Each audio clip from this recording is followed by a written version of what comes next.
Шығыс Қазақстан облыстық балалар және жасөспірімдер кітапханасының «Кітап маған тақтанда қымбат» атты акциясын назарларыңызға ұсынамыз. Қайырлы күн, құрметті тыңдармандар, құрметті оқырмандар.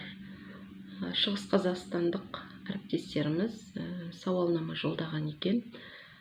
Қанша кітап оқыдыңыз дейді. Мен енді осы уақытқа дейін 10 мың кітап, 20 мың кітап оқыдым десем өтірік болып кетеді. Сондықтан мен тізбелеп санамадым, бірақ өте көп оқыдым десем болады. Қазақтың көркем әдебиетінің классикалық шығармалардың барлығын дерлік оқыдым. Орыс әдебиетінен біраз дүниелерді оқыдым. Шетел әдебиетінен классикалық дүниелерді. Енді соңғы кезде шығып жатқан кітаптардың барлығын, өзіміз презентация жасаған кітаптардың барлығын оқып жүрмін. Сондықтан мынанша кітап оқыдым деп дөп басып айта алмаймын. Қатты ұнайтын бір кітап. Соңғы кезде оқыған, қатты ұнаған бір кітап шығар. Өйткені менің сонша өте көп сүйікті авторларым көп, сүйікті шығармаларым көп, қайталап оқи беретін. Мысалы, Дулат Исабековтың «Қарғынын» мен жыл сайын қайталап оқып тұрамын. Оралханға қайта келемін.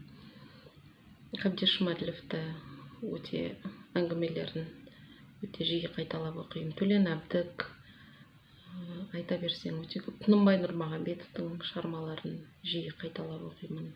Ал соңғы кезде оқыған кітаптардың ішіндегі қатты ұнағаны ол Стивен Ковидің «Жасампаз жандардың 7 дағдысы» шығар.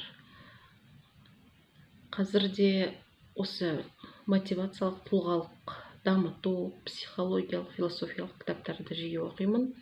Өйткені біздің мамандыққа өте керек кітап. Өйткені біз адамдармен жұмыс істейміз, оның ішінде жастармен жұмыс істейміз. Сондықтан психолог, кітапханашы тек қана ақпарат беруші адам ғана емес, сонымен қатар психолог. Сондықтан әріптестерге де осы жанрдағы кітаптарды оқуды ұсынамын. Дәл қазіргі жағдайда, мына карантин кезеңінде көркем әдебиет дұрыс болады деп ойлаймын. Өйткені ондағы жаңағы шытырман оқиға, кейіпкерлердің түрлі тағдыры өзінің әлеміне сүңгітіп алып кетеді. Ой бөлгенге жақсы, ойың бөлінгенге жақсы. Сондықтан дәл қазіргі жағдайда көркем әдебиет оқыған дұрыс болады. Ал оқыған кітапты есте сақтау.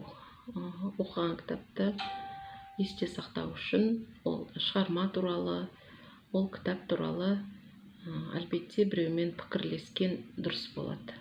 Сол кітап туралы өзің қайтадан айтып берсең, есте қалады. Менің бала күннен бері келе жатқан әдетім болатын. Ол міндетті түрде шығарманың, автордың, соның ішіндегі басты кейіпкерлердің аттарын тізбелеп жазып қояды екенмін. Әрине қазір жазбаймын, ол бала күнгі әдетім болатын. Есте сақтау үшін сол шығарма туралы келесі біреуге әңгімелеп айтып берсеңіз, оқыған шығармаңыз ұзақ есте сақталады.